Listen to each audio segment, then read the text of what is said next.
वेदांत स्वामिने नामिने नमस्ते सारस्वती देवे गौरवाणी प्रचारिणे निर्विशेषा शून्यवादी पाश्चात्य देशतारिणे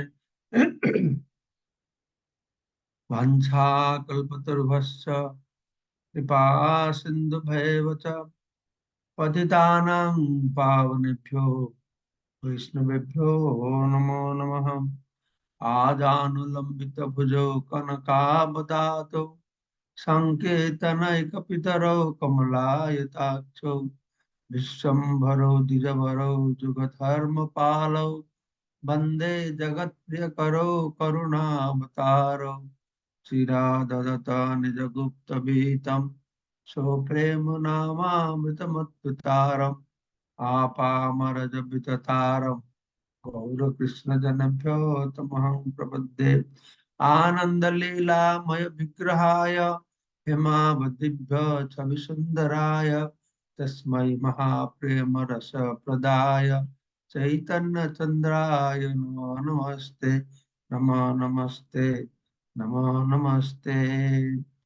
जय श्री कृष्ण चैतन्य प्रभु नित्यानंद श्री अद्वैत गदाधर शिवासादि श्री गौर भक्त वृंद हरे कृष्ण कृष्ण कृष्ण हरे हरे हरे राम राम राम हरे हरे।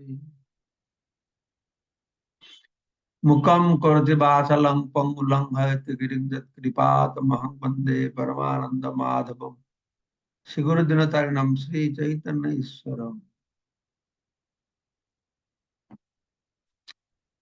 नमो विष्णुपादाय कृष्णपृष्ठाभूतले श्रीमती जय पताका सम्मिलित नाम। তোমরা চৈতন্য চরিতামৃত আদি লীলা প্রথম অধ্যায় থেকে শ্রবণ করেছিলাম। তো প্রসঙ্গ ক্রমে এখানে চতুশ্লোকী ভাগবত কথা বর্ণনা করা হয়েছে। তো আমরা গতকালকে প্রথম শ্লোকটি শ্রবণ করলাম। अहम एव आसम एव अग्रे न अन्नत तत्सत असत परम पश्चात अहम तत् एतत् च जो अवशिष्यते सो अस्मि अहम। तो गतकाल के भगवान परम तत्व সম্পর্কে বর্ণনা করেন। परम तत्वটি কে না अहम আমি, যে সব কিছুর আগে ছিল। अहम एव आसम एव अग्रे সৃষ্টির পূর্বে ছিল। न अन्नत যৎসৎ असत কার্য কারণের ঊর্ধ্বে তিনি থাকেন। পশ্চাৎ অহম যৎ তত্ত্ব সৃষ্টির পরেও ভগবানই থাকবেন এবং সৃষ্টি প্রলয় হলেও ভগবান থাকবেন। তাহলে থাকবে নাটা কি? সেটা হচ্ছে মায়া। এখন ভগবান মায়ার সম্পর্কে বর্ণনা করছে। তো বলা আছে ঋতে অর্থম যৎ প্রতীয়েত ন প্রতীয়েত চ আত্মানি তদ বিদ্যাৎ আত্মন মায়াম যথা ভাস তথা তমঃ। আমি ব্যতীত যা কিছু সত্য বলে প্রতীয়মান হয় তা হচ্ছে আমার মায়া শক্তি। কেননা আমি ব্যতীত কোনো কিছু অস্তিত্ব থাকতেই পারে না। একটি ঠিক অন্ধকারে প্রকৃত আলোকের প্রতিফলনের মত। কেননা আলোকে ছায়াও নেই, প্রতিফলনও নেই। তো বলা হলো ঋতে অর্থম প্রতীয়ত, মনে হয় যা কিছু কিছু মূল্য আছে বলে মনে হয় বা এখনো সত্য বলে মনে হয় আমার ব্যতীত। ঋতে মানে আমার ব্যতীত। ঋতে অর্থম যৎ প্রতীয়ত ন প্রতীয়ত চ আত্মানি। তো তা হচ্ছে এটি হচ্ছে আমার মায়া শক্তি। ভগবানের সঙ্গে সম্পর্কিত নেই, কিন্তু সত্য বলে মনে হয় সেটি হচ্ছে মায়া শক্তি। কেননা ভগবান ব্যক্তিটাকে আর কোনো কিছুর অস্তিত্ব থাকতে পারে না। তো তাৎপর্যে প্রভুপাদ বলছেন যে পূর্বের শ্লোকটিতে পরম তত্ত্ব এবং তার প্রকৃতি সম্বন্ধে বিশ্লেষণ করা হয়। পরম তত্ত্ব পরম ব্রহ্ম ভগবান তার নিজের সম্পর্কে বর্ণনা করেছেন, যিনি আগে ছিলেন, পৃথিবী যখন সৃষ্টি হয় তখন থাকবেন, আরো প্রলয়ের পরেও থাকবেন। ঠিক আছে, এটা বোঝা গেল। তো এখন পরম সত্যকে যথাযথ জানতে হলে আপেক্ষিক সত্যকেও জানতে হবে।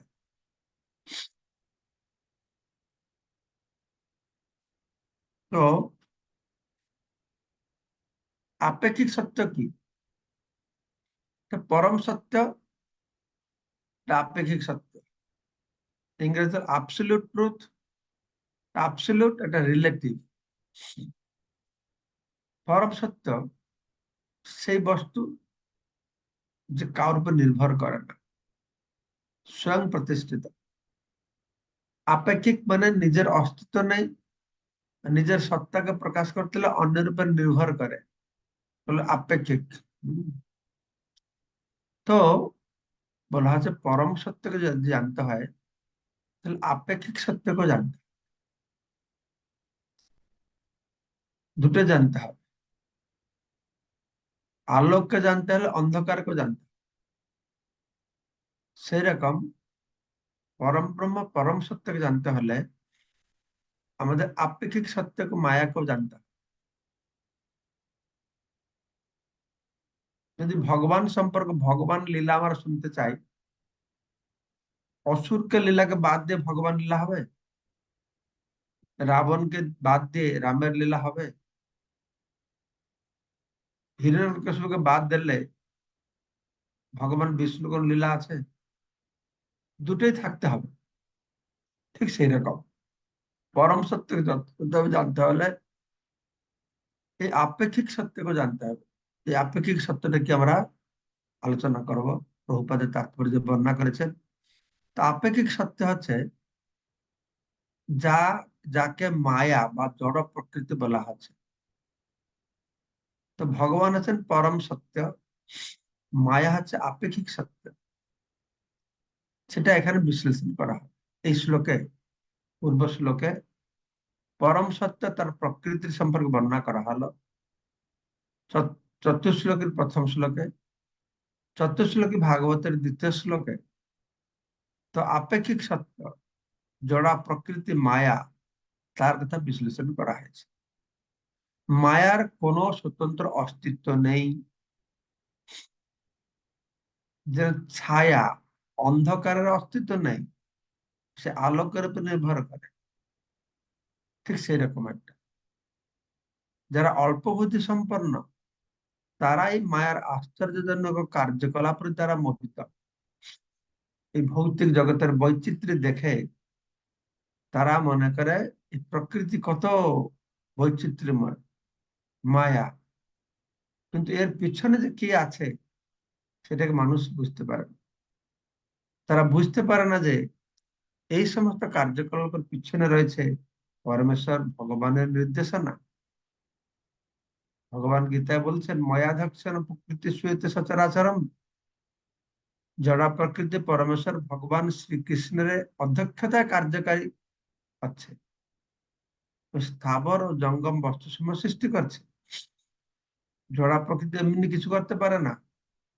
কিন্তু মানুষ জড়া প্রকৃতিকে দেখে তাকেই চিনছে, কিন্তু তার পিছনে কে আছে, কে জড়া প্রকৃতিকে ক্রিয়াশীল করছে তাকে বুঝতে পারছে না। ঠিক যেরকম ভগবান দৃষ্টান্ত দিয়েছেন সূত্রে মণিক গণাইব, যেরকম একটা সুতো দিয়ে মণি গাঁথা হয়েছে, সুন্দর মুক্তের মালা। মুক্তের মালা, তো মুক্ত দেখে সবাই মুগ্ধ আছে, কিন্তু দেখতে পারছে না কোনটা, না সুতোকে। সুতোটা না থাকলে কি মুক্তের মালা হবে? ঠিক সেই রকম মুক্তের মালাটা প্রকাশিত হয়েছে এই সুতোর জন্য। সুতো মুক্তগুলোকে ধরে রেখেছে। ঠিক সেই রকম এই যে বৈচিত্র্যময় জগৎ, ভৌতিক জগৎ, এটা ভগবানের অস্তিত্বের উপর নির্ভর করে। এর অস্তিত্ব, এর আলাদা কোনো অস্তিত্ব নেই, তাই না? যেরকম মুক্তোর মালার অস্তিত্ব থাকতে পারে না যদি সুতোটা না থাকে, ঠিক তদ্রুপ। তো মায়ার প্রকৃত রূপ অর্থাৎ জড় প্রকৃতির মোহময় প্রকাশের কথা শ্রীমদ্ ভাগবতে বর্ণনা করা হয়েছে। এই জড় প্রকৃতি কিভাবে জীবভূত মহাভূত, এ জড়া প্রকৃতি কিভাবে জীবকে মোহগ্রস্ত করছে, তা সে মোহময় প্রকাশ। পরম তত্ত্ব হচ্ছেন বাস্তব বস্তু, আর আপেক্ষিক সত্যের অস্তিত্ব নির্ভর করে পরম তত্ত্বের সঙ্গে তার সম্পর্কের উপরে।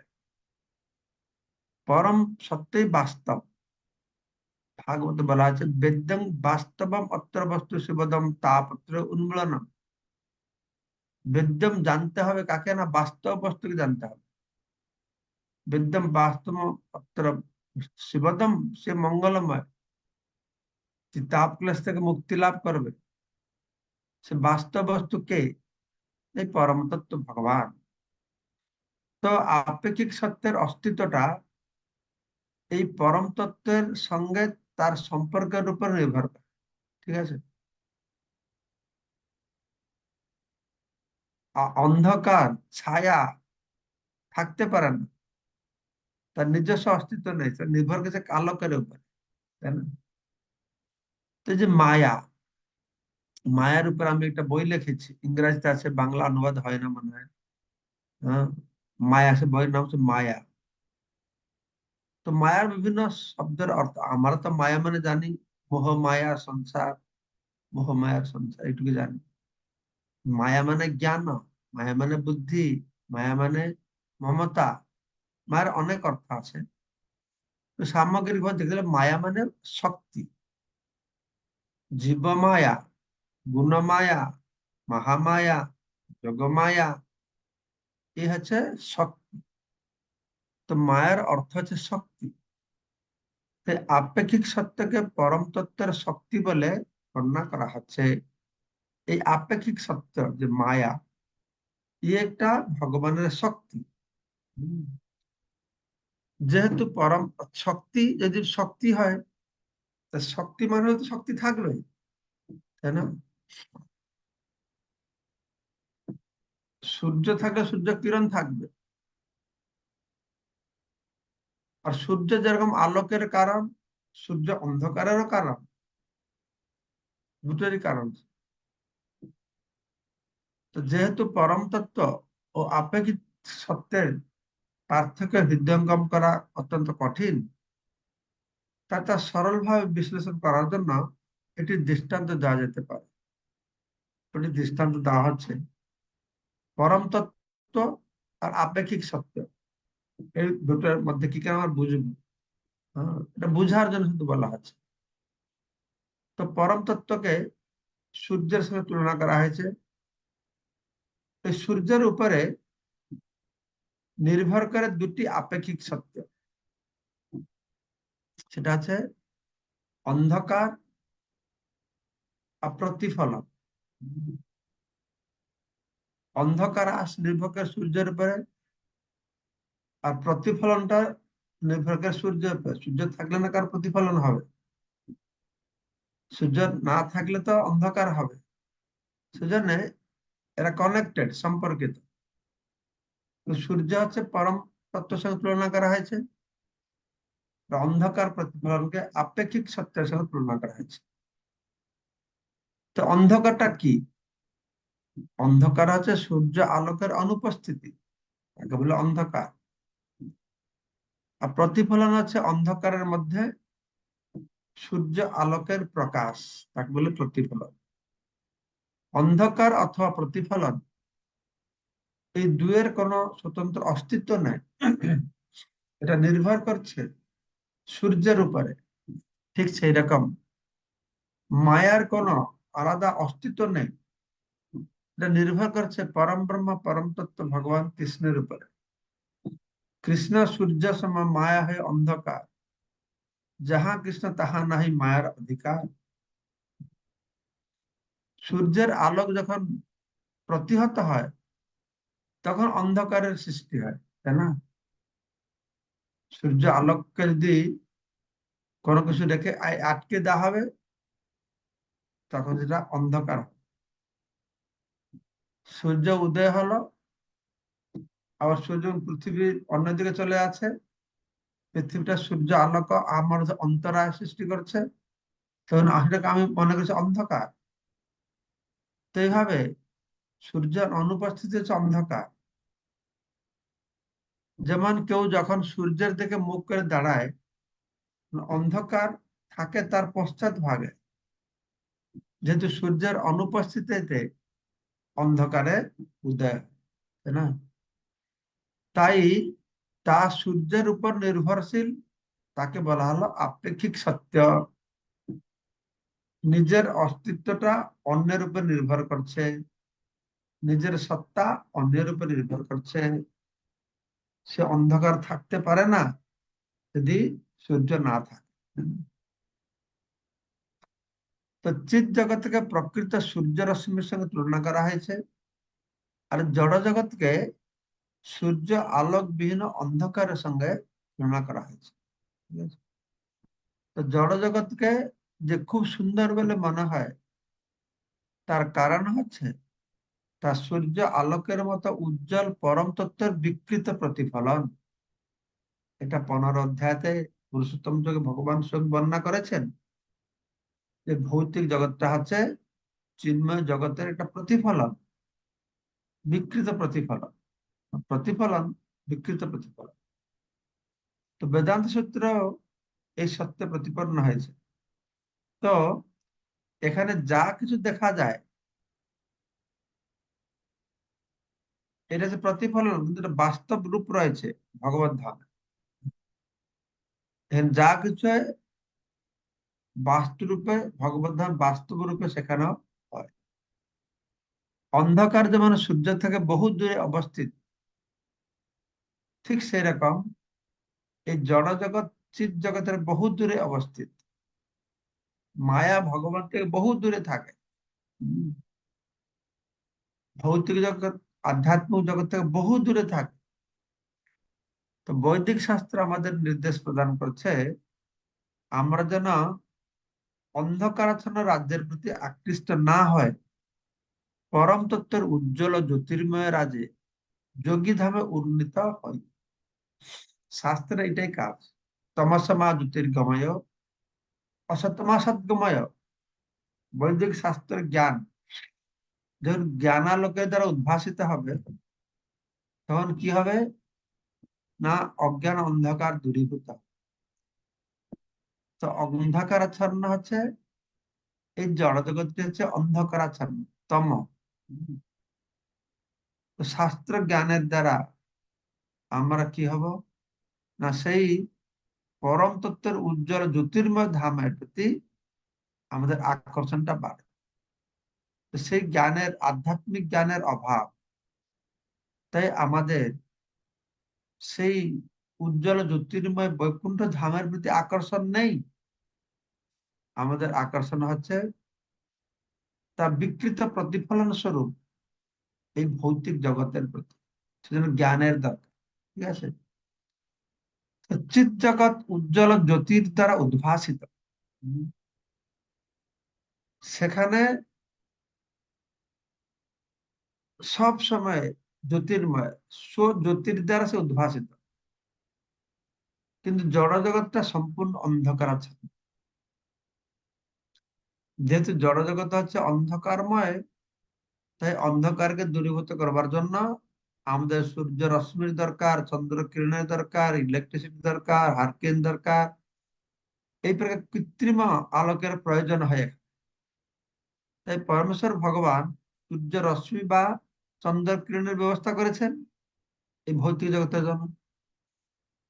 কিন্তু ভগবত গীতা বর্ণনা করা হচ্ছে যে ন তত ভাস সূর্য ন সাঙ্গ ন পাবক, ভগবত ধামে এই সমস্ত সূর্য রশ্মি, চন্দ্র বা কৃত্রিম বিদ্যুতিক আলোকের প্রয়োজন হয় না। হুম। ন তত ভাসতে সূর্য ন শশাঙ্ক ন পাবক, দরকার নেই। কেন? না কারণ সেই ধাম স্বজ্যোতির দ্বারা উদ্ভাসিত। স্বজ্যোতির দ্বারা সেই ধামগুলি উদ্ভাসিত। তো এইভাবে ভগবান মায়ার কথা বর্ণনা করছেন, যে হচ্ছে আপেক্ষিক মায়া, যা আপেক্ষিক অনিত্য, সে পরম তত্ত্ব থেকে বহু দূরে অবস্থিত, তাকে বলা হচ্ছে মায়া, তাকে বলা হচ্ছে অজ্ঞান, তাকে বলা হচ্ছে অবিদ্যা। এই মায়া দুই ভাবে ভগবত গীতা বর্ণনা করা হলো।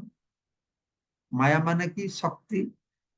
তো ভগবানের দুই প্রকার শক্তির কথা বর্ণনা করা হয়েছে, নিকৃষ্ট শক্তি, উৎকৃষ্ট শক্তি। নিকৃষ্ট স্তরের মায়া, উৎকৃষ্ট স্তরের মায়া। নিকৃষ্ট স্তরের মায়া কি? এই ভৌতিক জগৎ, জড় পদার্থ। ভূমির নল বায়ু খং মন বুঝিরে অহংকার ইত্যাদি ভিন্ন প্রকৃতিস্থতা নিকৃষ্ট হলো। আর উৎকৃষ্ট স্তরের মায়া কি? আর জীব। এটা হচ্ছে আহ মায়া বইতে খুব সুন্দর পড়বেন যারা ইংলিশ জানেন। মায়ের একদম বিশদ ব্যাখ্যা দেওয়া হয়েছে। মায়া, মহামায়া, যোগমায়া, মহামায়া, গুণমায়া, জীবমায়া, প্রক্ষেপাত্মিকা মায়া, আবরণাত্মিকা মায়া, এসব বর্ণনা রয়েছে। ঠিক আছে? তো এখানে জীবকে মায়া বলে বর্ণনা করা হচ্ছে, কারণ তারা জড়জগতের মহাচ্ছন্ন পরিকাঠামোয় বা কার্যকলাপে বিজড়িত হয়ে পড়েছে, তাই তাকেও মায়া বলে বলা হচ্ছে। আর ভগবানের শক্তি, তাই মায়া বলে বলা হচ্ছে। কিন্তু আসলে জীব তো মায়া নয়, কেননা জীবটা হচ্ছে ভগবানের উৎকৃষ্ট শক্তির অংশ। হম, জড়জগৎটা মায়া, জীবটা হচ্ছে উৎকৃষ্ট শক্তির অংশ। কিন্তু এই খর জীব, যেহেতু তার প্রবণতা রয়েছে, মায়ার বশবর্তী হওয়ার তার প্রবণতা রয়েছে, প্রকৃতপক্ষে জীব মায়া নয়, সে তো ভগবানের উৎকৃষ্ট শক্তির অংশ, জীব শক্তির অংশ। অপরং ইত্যস্তেন প্রকৃতি বৃদ্ধি মে পরাম, এই পরা প্রকৃতি। জড় বস্তু হচ্ছে অপরা প্রকৃতি, জীব হচ্ছে পরা প্রকৃতি। হুম। তো এইভাবে বর্ণনা করা হচ্ছে যে জীব মায়া নয়, কেননা পরমেশ্বর ভগবান উৎকৃষ্ট শক্তির অংশ। তো তারা যদি না চায়, তাহলে তাদের মোহাচ্ছন্ন হতে হয় না। চিন্ময় রাজ্যে জীবের কার্যকলাপ মোহাচ্ছন্ন নয়, তা হচ্ছে মুক্ত আত্মাদের প্রকৃত ও নিত্য কার্যকলাপ। চিন্ময় ধামে ভগবানের যোগমায়া শক্তি কাজ করে। হম, অন্তরঙ্গা শক্তি, চিৎ শক্তি। সেখানে যা হয়, জীব সেখানে মায়া মোহিত হয় না। সেখানে যোগমায়া তার মোহিত হয়, কিন্তু সে যোগমায়া তার মোহিত করে কি করে? জীবকে ভগবানের সঙ্গে যুক্ত করে। আর এখানে মহামায়া কি করে? ভগবান থেকে জীবকে বিযুক্ত করে। বুঝতে পারছো? এটা হচ্ছে পার্থক্য। চিৎ জগৎ, ভৌতিক জগৎ। চিৎ জগতে মায়া কাজ করে, ভৌতিক জগতে মায়া কাজ করে। চিৎ জগতের মায়া হলো যোগমায়া, ভৌতিক জগতের মায়া হলো মায়া। যোগমায়ার কাজ হচ্ছে ভগবান সঙ্গে যুক্ত করা, মহামায়ার কাজ হচ্ছে ভগবান থেকে দূরে রাখা। এই হচ্ছে পার্থক্য। তো সেই জন্যই প্রতিটি আত্মা তার আসল স্থান হচ্ছে ভগবত ধাম। এই জড় জগৎটা আমাদের আসল জায়গা নয়। তো সেজন্য এই জড় জগৎ থেকে বেরোবার যৎপরণ আসতে চেষ্টা করতে হবে। যতক্ষণ এই আত্মাটা এই শরীরের মধ্যে রয়েছে, কারণ এরপর আর সুযোগ পাওয়া যাবে না। এরপরে আমাদের কি জন্ম হবে, কি যোনি প্রাপ্ত হবে, আমরা জানি না। সেই জন্য যে বুদ্ধিমান ব্যক্তি সে চেষ্টা করবে ন পতে অনুমৃত্যু যাবান নিশ্চয় বিষয় খলু সর্বত্র সাত। নিশ্রেয় অর্থাৎ প্রেয় বস্তু এই ভৌতিক জগতে সর্বত্র প্রাপ্ত হবে, দেবতা শরীর থেকে শুরু করে শুয়োর শরীর পর্যন্ত। এই নিঃশ্রেয় বস্তু হচ্ছে আহার নিদ্রা ভয় মৈথুন। আহার নিদ্রা ভয় মৈথুনের যে আনন্দ, এটা কোটিপতি লোক পাবে, এটা শুয়োরও পাবে। খলু সর্বত্র, সমস্ত দেখা যায়। নিশ্চয় সাহা বিষয় সর্বত্র সাহা। তো সেই জন্য কি করতে হবে না, চূর্ণম যতেত ন পতেত অনুমৃত্যু যাওয়ার। অতি সত্য মানুষ জীবনকে সফল করতে হলে আমাদেরকে ন পতেত অনুমৃত্যু যাওয়ার, আমরা যে বারংবার এই সংসার চক্রতে ঘুরছি, সেখান থেকে কি করে আমরা মুক্তি লাভ করব, তার প্রচেষ্টা করতে হবে। তো এইভাবে আমরা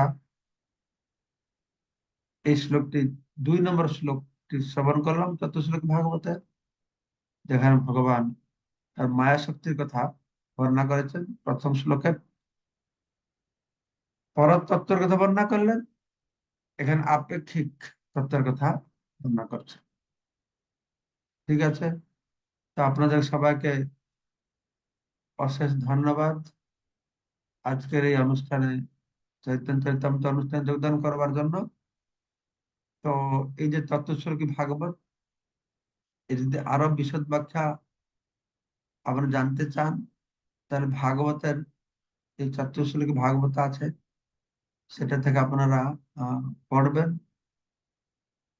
তো আমাদের এই বৈষ্ণব আচার্যরা আরো গভীর আলোচনা করেছেন, অত গভীর আলোচনা আপনারা করবেন না, করলে সে আরো বিচলিত হয়ে যাবে।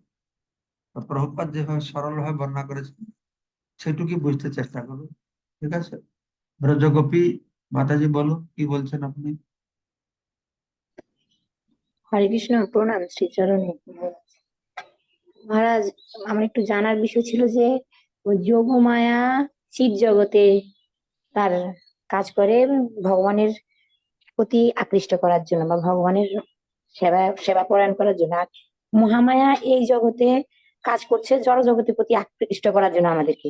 তো যারা ভক্তি জীবনে আসছে তাদের প্রতি কি এই জড় জগতে কি যোগমায়া কোনো কাজ করে?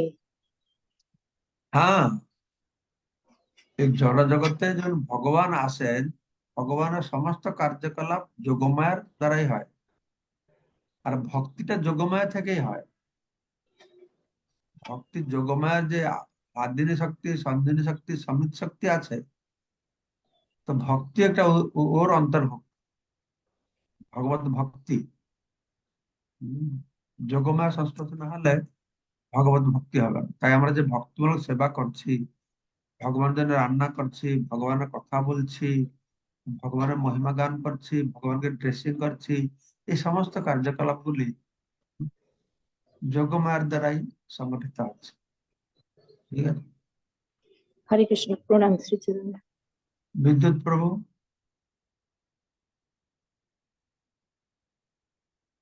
হরে কৃষ্ণ, ধন্যবাদ, প্রণাম মহারাজ, আপনার শ্রীচরণে এত সুন্দর ক্লাসের জন্য ধন্যবাদ। মহারাজ, আমরা যারা ভগবানের ভক্তি করছি সদ্গুরুর আশ্রয়ে থেকে, সেটা হচ্ছে ভগবানকে জানার অবরোহ পন্থা। তাহলে যারা মায়াবেদী অর্থাৎ নিরাকার ব্রহ্মের উপাসনা করে, নির্বিশেষ ব্রহ্মের, তাদের সে পন্থাটা কি আরোহ পন্থা? তো প্রভুপাদের বর্ণনা থেকে সেরকম মনে হচ্ছে, তারা মানসিক কল্পনা জল্পনা, মেন্টাল স্পেকুলেশন মাধ্যমে পরম তত্ত্বকে জানতে চেষ্টা করছে। তো সেই তত্ত্বটা আচ্ছা ঠিক নয়। আচ্ছা আচ্ছা। শক্তিমান, শক্তিমান প্রভু। কৃষ্ণ, ধন্যবাদ। মহারাজ দণ্ডবত প্রণাম। মহারাজ, আজকের এই তাৎপর্যে রয়েছে যে অন্ধকার যেমন সূর্য থেকে বহু দূরে অবস্থিত, তো তো অন্ধকার, সূর্য না থাকলে তো অন্ধকার থাকেই না, দূরে কিভাবে হবে মহারাজ? এটা তো টোটালি অনুপস্থিত থাকবে।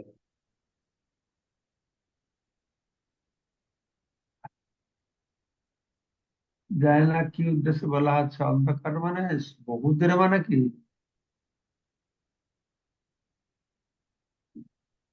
মানে তার অনুপস্থিতি, সূর্য যেখানে থাকবে সেখানে থাকে না, তার মানে হ্যাঁ। সূর্য যেখানে থাকবে সেখানে অন্ধকার থাকবে না, এটাকে বলে বহু দূরে। তো হ্যাঁ, আচ্ছা আচ্ছা, আর থাকবে না সেটাকে বলা হচ্ছে বহু দূরে। হ্যাঁ, আ- তো যেখানেই সূর্যের আলোকে একটু প্রতিবন্ধক সৃষ্টি হবে সেখানেই থাকবে। হ্যাঁ। হ্যাঁ, অন্ধকার বহু দূরে আছে, কাছেও আছে, যেখানে প্রতিবন্ধক এসে যাবে সঙ্গে সঙ্গে অন্ধকার এসে যাবে। হ্যাঁ। হ্যাঁ, ঠিক আছে মহারাজ, দণ্ডবত প্রণাম মহারাজ, হরে কৃষ্ণ। ঠিক আছে, সবাইকে অশেষ ধন্যবাদ আজকে চৈতন্য চরিতামৃত পাঠে যোগদান করবার জন্য। বাঞ্ছা কল্পতরুভ্যশ্চ কৃপা সিন্ধু পতিতানাং পাবনেভ্যো বৈষ্ণবেভ্যো নমো পতিতানাং নমো পাবনেভ্যো মহারাজ বৈষ্ণবেভ্যো হরে নমো কৃষ্ণ, হরে নমঃ। কৃষ্ণ, জয় জয় হরে জয়। হয়ে গেল। জয় শ্রী পুরুষোত্তম স্বামী মহারাজ কি জয়।